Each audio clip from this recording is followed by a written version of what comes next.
This is the best moments of the BBQ Central Show in 10 minutes or less. Ever wish you could re-listen to your favorite interview or segment? Do you enjoy hearing older shows for the first time in years? Then the best moments of the BBQ Central Show in 10 minutes or less is just what you need. Thanks for listening and enjoy the show. Greetings, everyone. Welcome to another edition of the best moments of the BBQ Central Show in 10 minutes or less. Today's show comes from April the 8th, 2014. Two BBQ Central Show guest Hall of Famers. Meathead from AmazingRibs.com. He's in talking ham. Second segment, Sam the cooking guy. He's in talking a one-armed chef, an electrocuted bear, and some Mother's Day ideas. I said that right. Let's get right to it. Here is Greg and Meathead to kick us off from April the 8th, 2014. Shall we talk about ham? A little Easter ham. It seems to be coming up. The 20th, I think, is Easter. Like that. Could be something like that. I think it's coming right around the corner. Well, there's it's really confusing. There's a ton. I started to make a list in preparation for the show of all the different kinds of hams out there. And it's really a long list of different kinds of labels with different kinds of production methods. But you can pretty much divide them into three categories. All right. Fresh ham. All right. First of all, a ham, to be precise, is the hind leg, the rump all the way down to the knee of a hog. Now, there is something called the picnic ham, which is from the shoulder down to the elbow. But it's truly not a ham. It's just called a ham. But the real ham is the rump. And that rear leg, the calf, the thigh and the hamstrings and all the way down to the knee and the rump. And so that's the ham. And there are a variety of ways of buying it. First of all, you can get fresh raw ham, just like you would any other piece of pork, pork chops, pork loin, ribs. It's raw. And we'll talk about how you might want to cook that in a minute. So there's fresh ham or raw ham. Then the second type I want to talk about is called dry cured ham. Dry cured ham is like Italian prosciutto or Serrano from Italy, from Spain, Bayonne ham from France. This is a ham that has been coated or buried in salt. And the salt prevents microbial action. It pulls moisture out. It kind of dehydrates it. It also penetrates. Salt is one of the few compounds that can really penetrate meat.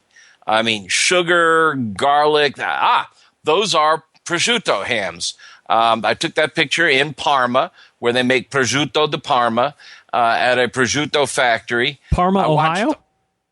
What'd you say? Parma, Ohio?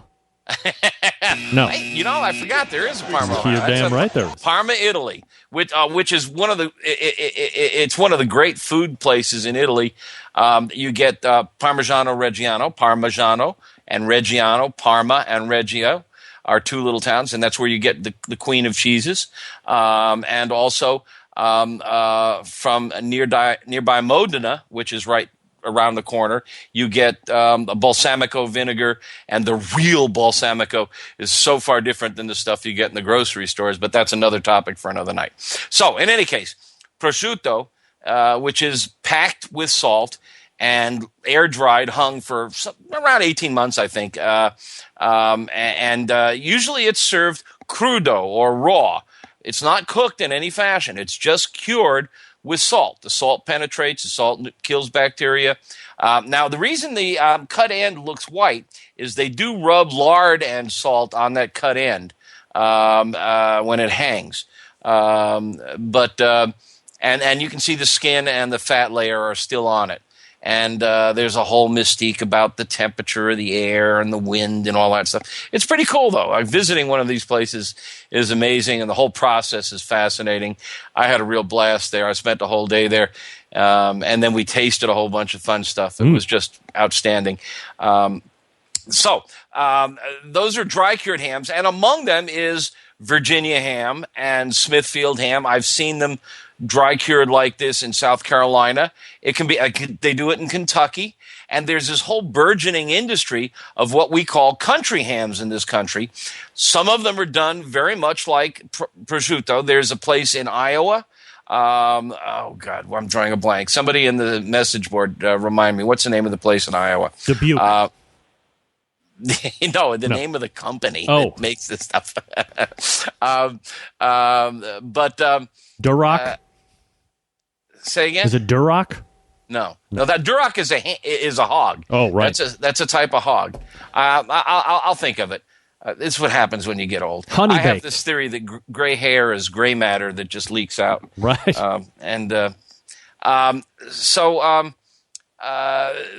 a lot of that prosciutto style ham being made in the U.S. Some of it is smoked. In Italy and Spain and France, it's usually not. A few of them are, like Speck, which is from northern Italy. And I had my first taste of Speck about a month ago, and it was amazing. If you guys can find Speck, it is like prosciutto, only it's smoked.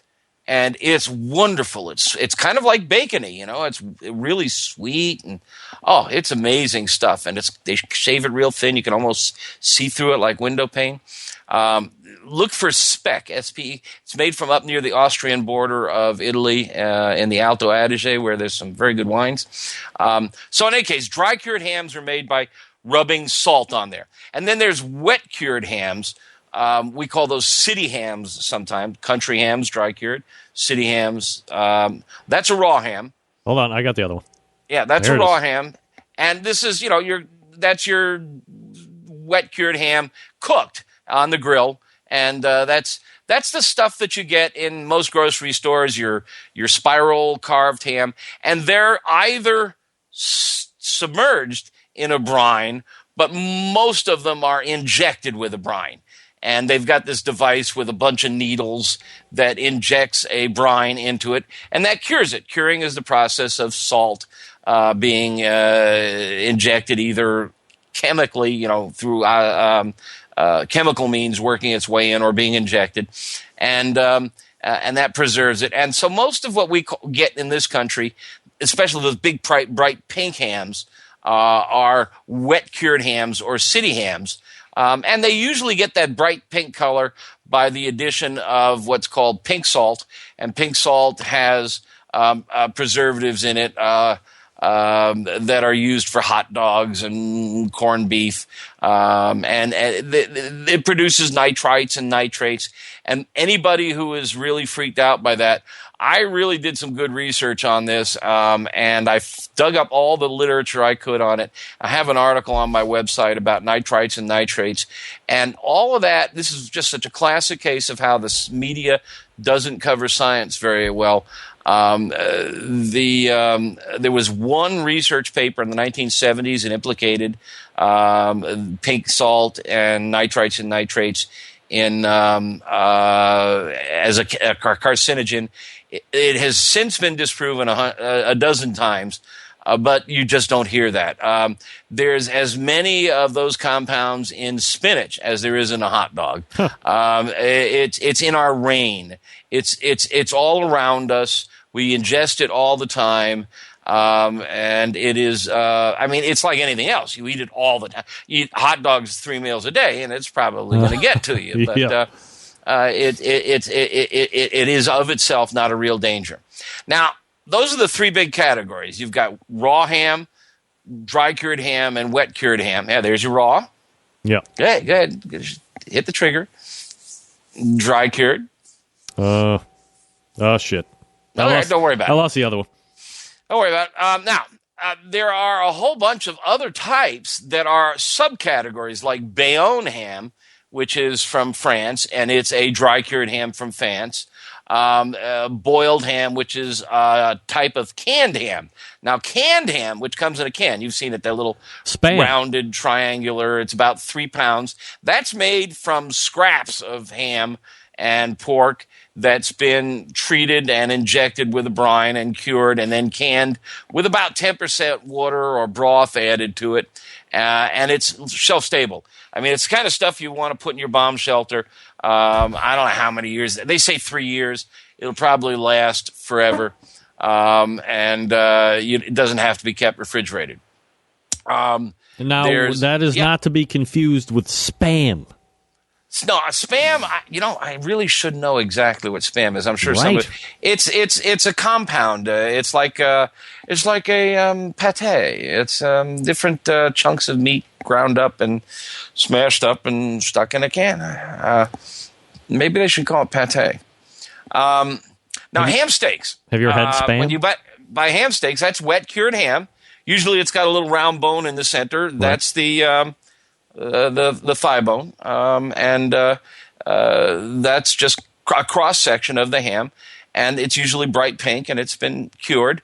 And those are great on the grill. You just toss them on. Don't have to cook them very long. Now, those are often pre-cooked, and you got to read the label. If they're pre-cooked, all you got to do is heat them to 140. USDA says 140 is fine.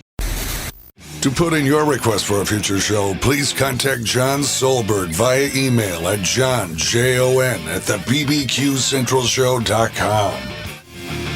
Hey, before we kick off the second segment, I got a question for you. Are you following the Barbecue Central Show on social media? It is easy to do and much appreciated. Whatever your favorite platform is, you can go to BBQ Central Show on Instagram or at BBQ Central Show on Facebook and Twitter. Again, very much appreciated. Give the big show a follow. That said, let's jump right into the second segment today. My next guest is a host of his own radio show, a host of his own weekly, 3 times per week, by the way, live webcast, and you can find him here on the show every once in a while as well. Let's welcome back friend of the show, Sam the Cooking Guy. Sam, how are you, buddy? I'm excellent, my friend. How are you? Doing absolutely fabulous. Thank you for asking, Sam, as always, and appreciate the time that you make for the show. A couple different things that I would love to talk about tonight. Bring it on. And I want to make sure, so when I start to forget, as we get deep in conversation, remind me about Mother's Day, because we don't want to miss that. No, we don't. I mean, it's a little early, but there's things to talk about. The last time you were on the show, we talked for a moment about 2 things. Paraplegia and $5 million, and if that was a discussion starter to take the non-use of limbs for cash. And you said wasn't even a discussion starter. So let's revisit quickly, if I may sweeten the deal a little bit, by offering you $4 billion. Are we in the ballpark now? $4 billion. And what am I losing for that exactly? Arms and legs. Quadriplegic. I don't want it. Still, I don't want the money. Wow. For $4 billion, you could probably buy like the bionic arms and legs. Yeah. And be $4 billion to the rich. We had a guy on the live cast a couple weeks ago. His name was Eduardo Garcia. Yeah. And he's a chef who met with a unfortunate circumstance out in the woods of Montana. Ooh. He came across, hunting by himself, he came across what looked like a little pile of fur. Yeah.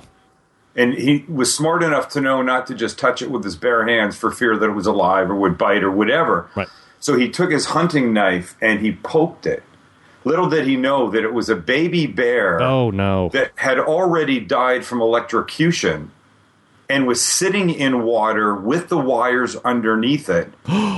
And the knife, exactly what you're thinking. No way. Brought that electricity into his body. It came out 9 different places. He lost his left arm at the elbow. Oh, wow. There's a picture in the live cast of he and I standing together in my kitchen, and he's holding Louis. I've never seen an attitude with anybody like this before. Gracious guy, humble guy. Looked at it like, well, this is just part of it, and I need to go on from here. Having met him and listening to his story, which is really interesting, losing an arm or a couple arms and seeing how he does with it, maybe. But everything, Greg, it's a very substantial game changer. There he is. Yeah, I mean, there's that chicken sandwich. I mean, this, I'm still finding it incredibly hard to believe that he would find this bear, take out his knife. The bear. How does the bear get electrocuted? I didn't even know there was electricity in Montana. Standard speech to people when it comes to Mother's Day is this. Anybody can take money out of their pocket and go buy a meal and take somebody out for a meal. Correct. But when you cook for somebody, that's now coming from your heart. And not to get all teary-eyed and emotional, I really mean that. And people will say to me, do you think people are scared to cook for you because you cook on TV and professionally and blah, blah, blah? Say, I'm honored just to have somebody make me a grilled cheese. I would love to have my mom here and to be able to cook for her.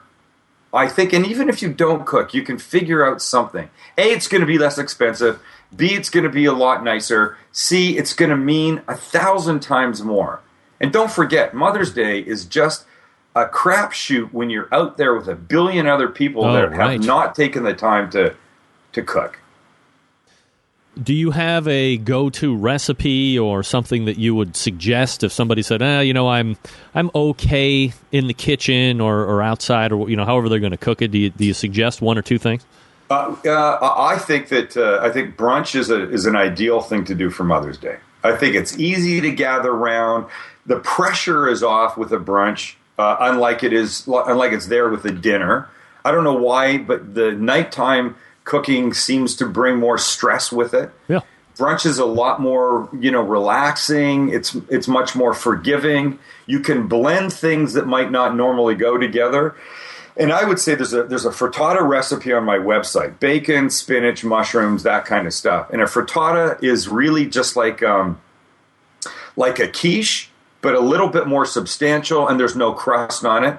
And you can make it very easily in a pan, finish it in the oven. You can do it all on the stovetop if you want. Cut it into wedges, serve it with some sour cream, a little salsa or something. It's really wonderful. In fact, it's almost like a casserole that you could actually make it the day before and just reheat it and take all the pressure off yourself. I think that's a great thing to do. Everybody can make a little French toast. There's a banana bread French toast recipe on the website that's super easy to make. Make it with a box package mix of banana bread. Then you just make it, cool it, slice it, dip it in the little egg, milk thing, little Grand Marnier in the pan, serve that with it. It's wonderful. Now, when you come up, I love asking the people that make the recipes. Like, I'm not recipe guy. I mean, I'll cook a recipe that I see you make if it's visually attractive to me. I'm like, well, I'll get that recipe and go out and buy them. But you're the guy that is walking through the store or seeing what's left in the house or seeing what's in your pantry and coming up with something. Yeah. How does the mind work for you to come up with recipes? I guess it depends. I mean, if I'm shooting a show or live cast or something and I got to think up something, first I try and think about what I haven't done in a long time. But somebody might say, have you done eggs? And I go, no, shit, I haven't done eggs for a while. Maybe I should do some eggs. My mind always goes to kind of what people can really learn from first and what might be super easy to grasp. I did hard-boiled eggs on the show once, and my wife Kelly said to me, like, honestly, do you need to show people how to make hard-boiled eggs? Yes. And I said, well, you know what, baby? I remember when I figured out how to do them without ruining them. And ruining them to me is undercooking, and so they're weird inside, or overcooking, so the yolk is like a rock, but then there's that dark gray ring around the yolk. Yes. That's not supposed to be there, and that's just a factor of overcooking them too much. Uh-oh. Yeah, I saw the eyes go up, so read the recipe on the website. But that single hard-boiled egg recipe, I don't know how many thousands of comments I've gotten from that. People coming up saying, thank you for showing me how to do that. So I don't know if this is answering your question or not. I was given a really beautiful 1-pound tin of this amazing rock crab meat from Baja, California. Guy gave it to me yesterday. And I was shooting live cast, and I go, I got to do something with that. So my mind starts going to what things I could do with crab. And I've done many things in the live cast with crab. So I'm trying to think about something that is going to be easy, that's going to be delicious. I like to do easy because people can get their head around that. I like to do delicious and stuff that looks. So I ended up doing crab enchiladas that have like 7 ingredients, I think, in the whole thing, and they were fantastic. A little canned green enchilada sauce, the crab and a little onion and red pepper and some cheese inside of it. And it's simple, really, really simple. I guess it sort of part of it is what I'm feeling, what I haven't made for a while. Can I do something different? I got some oysters, something called chocolate oysters that you'll see in the live cast tomorrow. They're just big oysters like this that I was given a whole bunch of. I thought, well, what the hell can I do with those? And you open them up, and I love eating oysters, but I like the little guys. Like the big ones like that. That's a giant oyster, and slurping that mother down. I didn't want to do that. So I thought, what can I do where I can chop up the oysters a little bit so people can sort of get their head around eating it? I know I'm not selling very many oyster recipes off of the live cast if I'm just taking a fist-sized oyster and trying to get people to suck that thing down raw. So I did kind of a version of not Oysters Rockefeller. The hell are they called? Clams, sorry. I don't mean oysters, I meant clams. They were big clams. I don't know what I was thinking. So I did like Clams Casino, which has bacon in it and a little Parmesan cheese. Anyway, chopped it all up, cooked it a little bit, put it back in, little Parmesan on top, and then under the broiler. But super delicious. But I guess my point was, I went first to what would be easy, and then with a product like a huge clam, I wanted something that people could actually get excited about, and I didn't think they'd get excited about eating the whole clam raw down their throat by itself. Right. And that is today's show from April the 8th, 2014. Meathead and Sam, the cooking guy. Head on over to the BBQCentralShow.com and check out this entire show. There is a link in the show notes that will take you there. While you're there, please subscribe to the Barbecue Central Show via podcast. You will never miss an episode of this show or the Big Barbecue Show again. Thank you so much for checking it out. I appreciate all your support. Until next time on the best moments of the Barbecue Central Show in 10 minutes or less, I'm your host, John Solberg. I look forward to talking to you again soon.